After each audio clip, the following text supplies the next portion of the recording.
అన్నం పుణ్యం ఎరగని చిన్నారులను అంగట్లో సరుకులయ్యారు. దుర్మార్గుల కాసుల కకృతికి బలై తల్లిదండ్రులకు దూరమవుతున్నారు. ఒకరి నుంచి మరొకరి చేతులు మారుస్తూ బిడ్డలను అమ్మి సొమ్ము చేసుకుంటున్నారు. రాచకొండ పోలీసుల స్పెషల్ ఆపరేషన్లో వెలుగులోకి వచ్చిన చిన్నారుల విక్రయంపై 10 టీవీ ప్రత్యేక కథనం.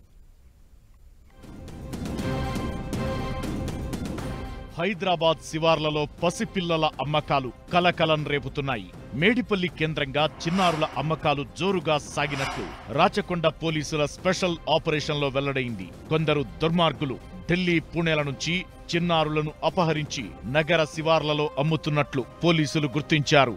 నిందితులు శోభారాణి, సలీం, స్వప్నలను అరెస్టు చేసి తమదైన స్టైల్లో విచారణ చేస్తే అసలు విషయం వెలుగులోకి వచ్చింది. ఈ రాకెట్ తో సంబంధమున్న ఏజెంట్లు, సబ్ ఏజెంట్లను పట్టుకున్నారు. మొత్తం 8 మందిని అరెస్టు చేసిన పోలీసులు 16 మంది పిల్లలను కాపాడారు. So as per the information police వాళ్ళు ఇది ఒక లేడీ శోభారాణికి అరెస్ట్ చేశారు. And she was assisted by 2 other persons, that is the Swapna and Sheikh Saleem. ఈ ముగ్గురు మనిషికి మేము ఆల్రెడీ అరెస్ట్ చేసాము. And వాళ్ళ తరఫు నుంచి from their possession we have recovered 2 minor children. Both the children were boys. One was only 23 days old, I'm sorry. And the second child was about 2 months old. Both were boys only. There might be more people involved, but as of now, inka other than these 3 people, వాళ్ళకి already arrest చేసాము. ఇంకా మా దగ్గర 8 మంది ఉన్నారు. రాచకొండ పోలీసుల special operation చిన్నారులను పెంచుకుంటున్న తల్లిదండ్రులకు శోకాన్ని మిగిల్చింది. ఇన్నాళ్లు తమ పిల్లలు అనుకున్న వారంతా అకస్మాత్తుగా పరాయి వాళ్లు కావడంతో పెంచుకున్న ప్రేమ కన్నీటి పర్యంతమవుతోంది. చిన్నారులను రెస్క్యూ చేసిన పోలీసులు పిల్లలను కొనుగోలు చేసిన వారి నుంచి స్వాధీనం చేసుకోవడంతో పెంచుకుంటున్న తల్లిదండ్రులు గుండెల విసేలా రోధిస్తున్నారు. తమ బిడ్డలను తమకివ్వాలంటూ రాచకొండ కమిషనరేట్ ముందు ఆందోళన నిర్వహించారు.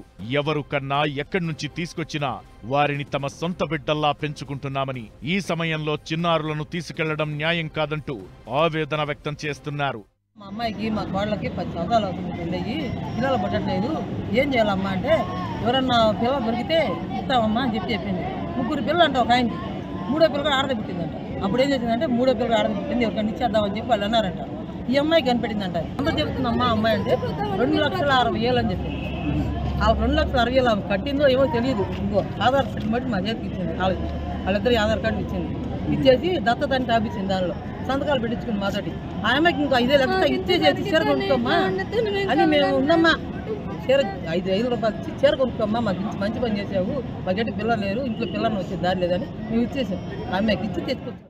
ఏ తల్లి నవమాసాలు మోసిందో, పురిటి నొప్పులు భరించి ఏ తల్లి కన్నదో తెలియదు గాని ఊర్లు దాటి, రాష్ట్రాలు దాటి తెలంగాణకు చేరారు చిన్నారులు. అయితే కన్నవాళ్లకు దూరమైన బిడ్డలు లేని తల్లిదండ్రుల బాధను తీర్చారు. అల్లారు ముద్దుగా ఎదుగుతున్న సమయంలో తాజాగా పెంచుకున్న వాళ్లకు దూరమై ప్రస్తుతం అనాథలుగా మిగిలారు.